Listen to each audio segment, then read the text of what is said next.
Happy new comic book day, webheads! That's right, guys. Before I go to the comic book store, I gotta power up on some breakfast. You know, I got some coffee for the wife. I got my dragon fruit refresher right here. So that means I must have went to Starbucks. Do you guys have a favorite breakfast place that you like to go?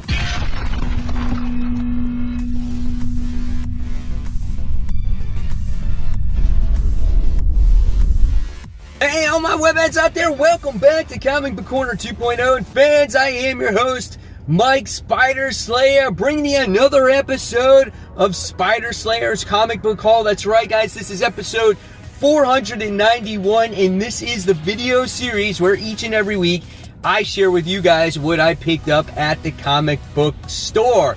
So, guys, go check out Comic Central if you happen to be in the Central Florida area in the city of Sanford. Guys, tell them that Mike Spider Slayer sent you. They'll provide you with some of the greatest customer service I've seen at a comic book shop, and they got a great selection of things for you to buy.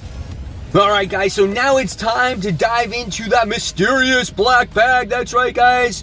And not only this week did I get one mysterious black bag, but there are two mysterious black bags, and you guys are going to see what's inside both of them. So let's get started. Let's reveal what's inside the first one.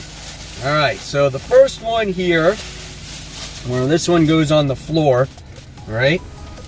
Has, I guess, most of the books in there. I guess we'll find out soon enough. And the first book we come across is Fear State Batman, issue 112.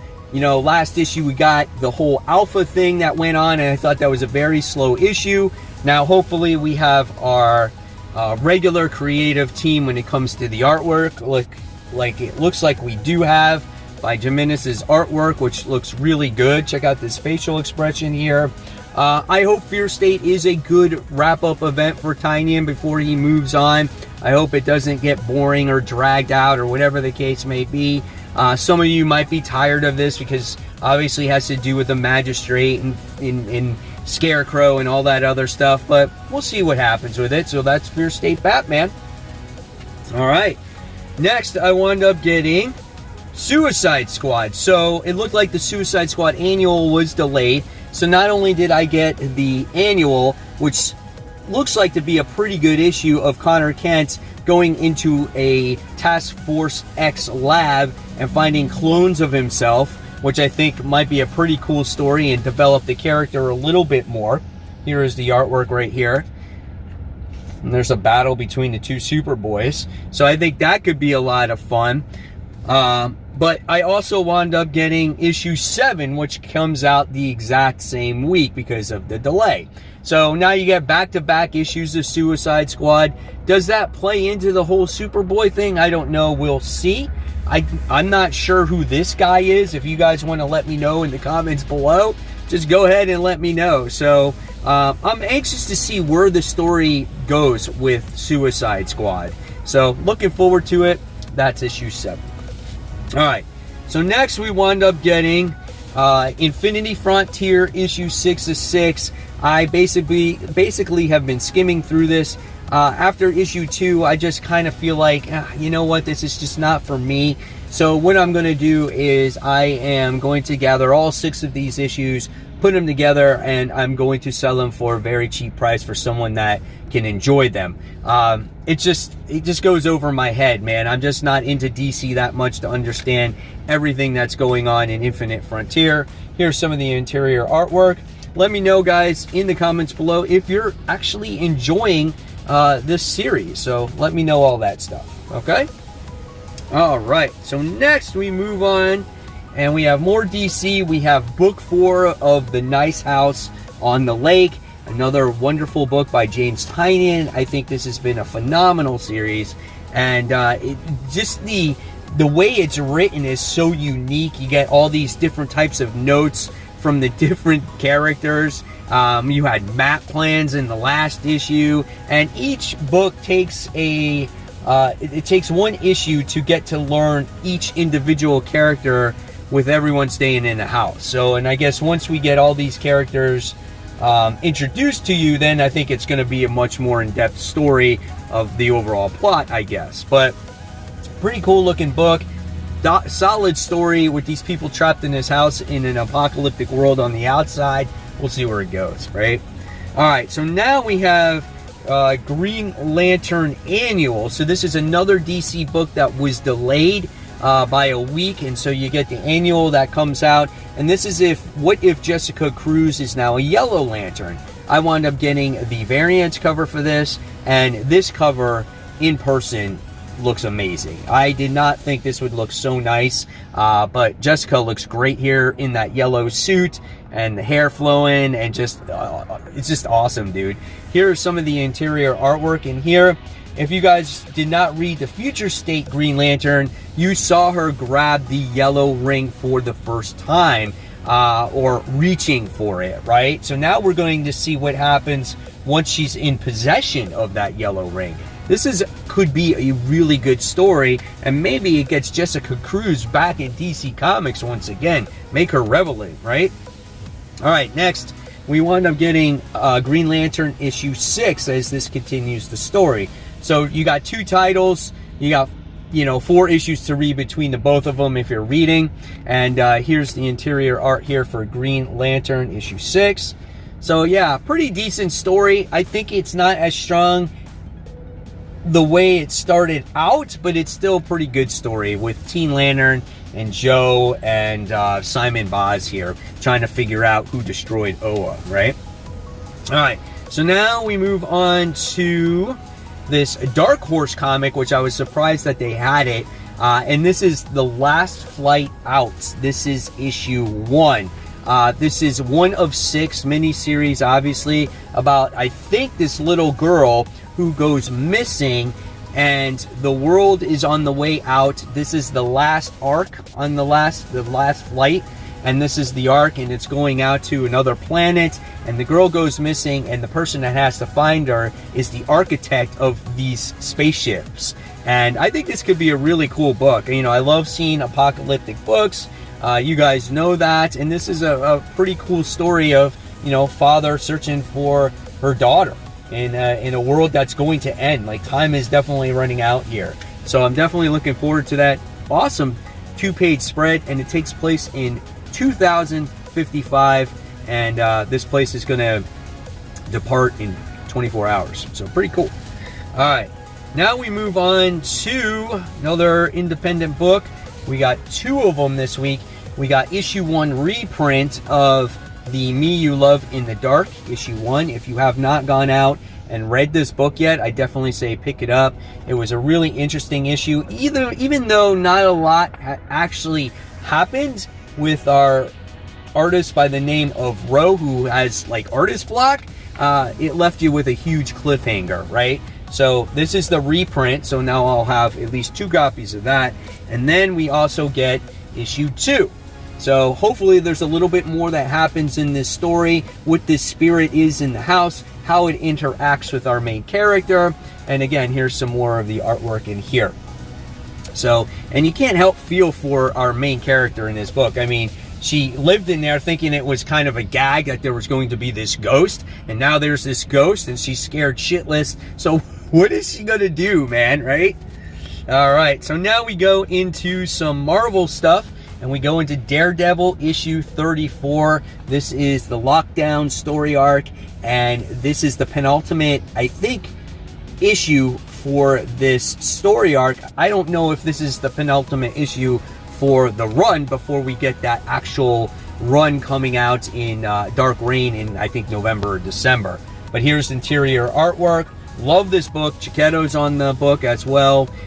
Daredevil Elektra is badass. We had, multiple bullseyes in the last issue. Such a really good book. I have nothing but great things to say about it. At this point, it's coming to an end. When they come out with the omnibus for this, I say pick this bad boy up. This is so good, right? All right.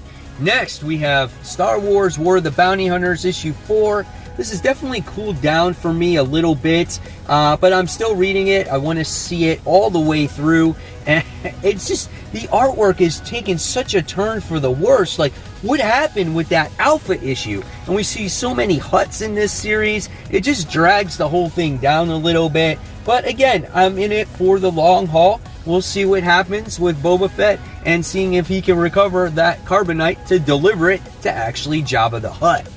Alright guys, so now it's time for those Facebook shoutouts.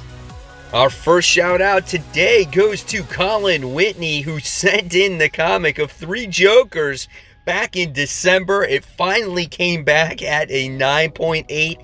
Holy cow, the turnaround time on that was forever. However, I hope it was well worth it and you got that high grade. So congratulations, Colin. Next on the shout outs, we have Michael, who had a mail call today. He was so happy to get the Spider-Man and Daredevil slabs that he got there at a 9.8 and a 9.6. Got it for 20% off, so that's pretty cool. And he got that Outsiders trade for 25% off. So it looks like you got some great deals there, Michael. Congratulations on your slabs this week. And then last but not least, we have Kevin, who says, let's see them books. Been seeing a few posts of Noctera #1. Here is my copies. That's right.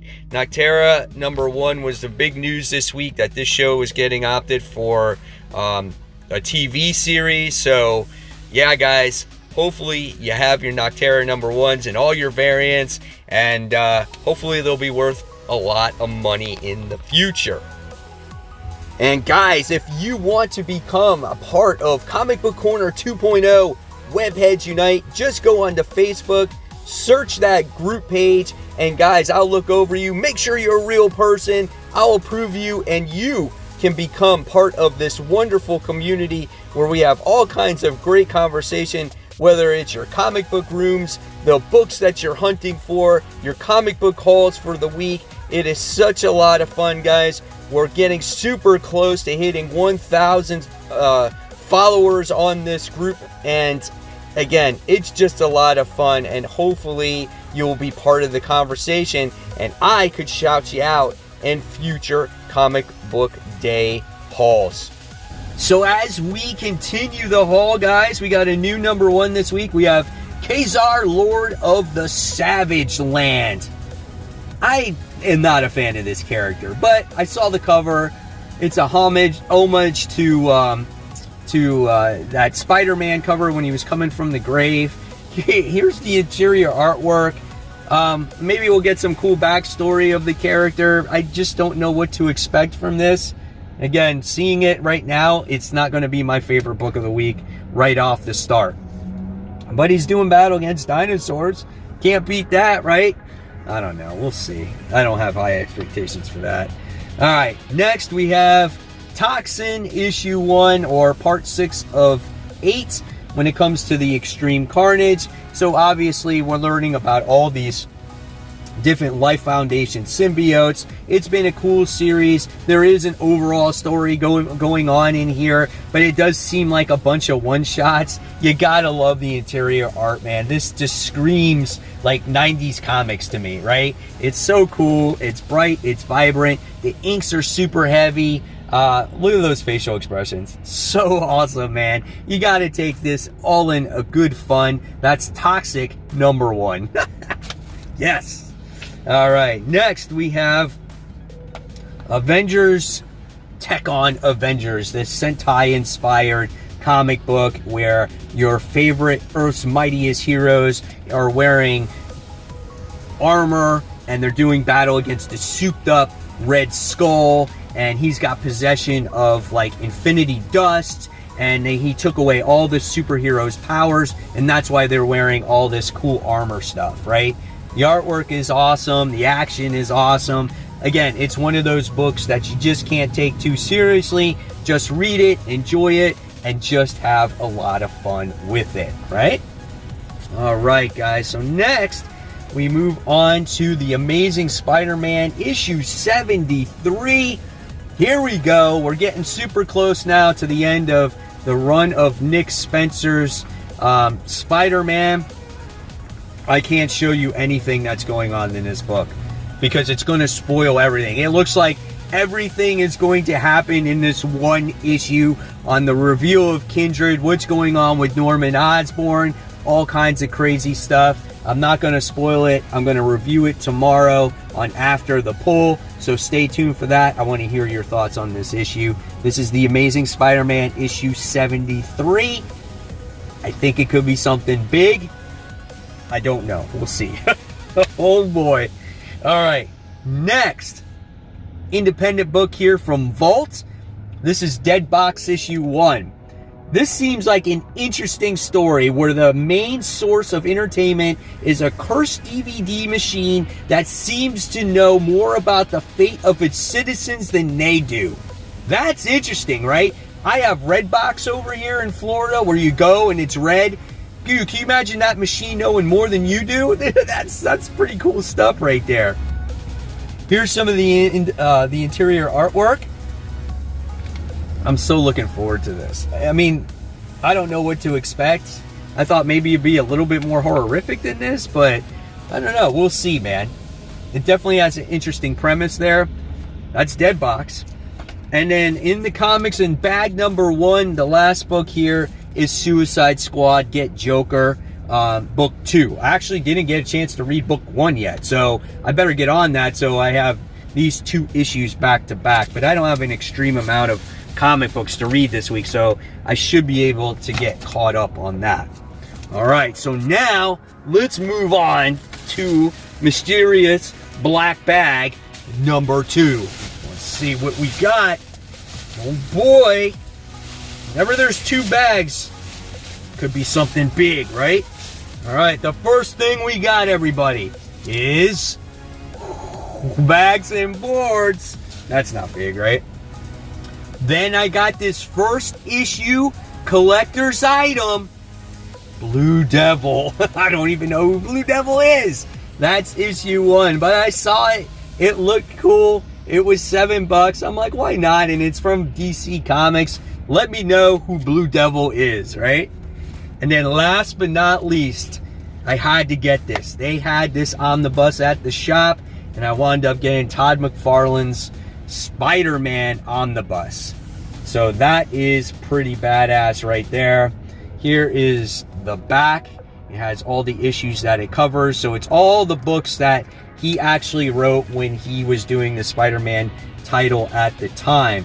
So yeah, I'm really looking forward to this, and it just adds to my overall Spidey collection. I want to get a couple more omnibuses when it comes to the Spider-Man stuff, because Spider-Man's my favorite character. I love this time of Spider-Man, and yeah, pretty badass right here. I'm so excited to have this one. So guys, there you have it. There is the haul for the week. Hopefully you enjoyed everything I picked up. I can't wait to see what you guys pick up in either my Facebook group page, or you can just list it here in the comment section below. If you like this video, please give it a thumbs up, subscribe. Don't forget to hit the bell, guys, so you don't miss any notifications from me. If you like the content, I'm going to leave you more content right here to check out. Until next time, guys, happy new comic book day. Enjoy those books, and I'll see you in that next video. Take care. Bye.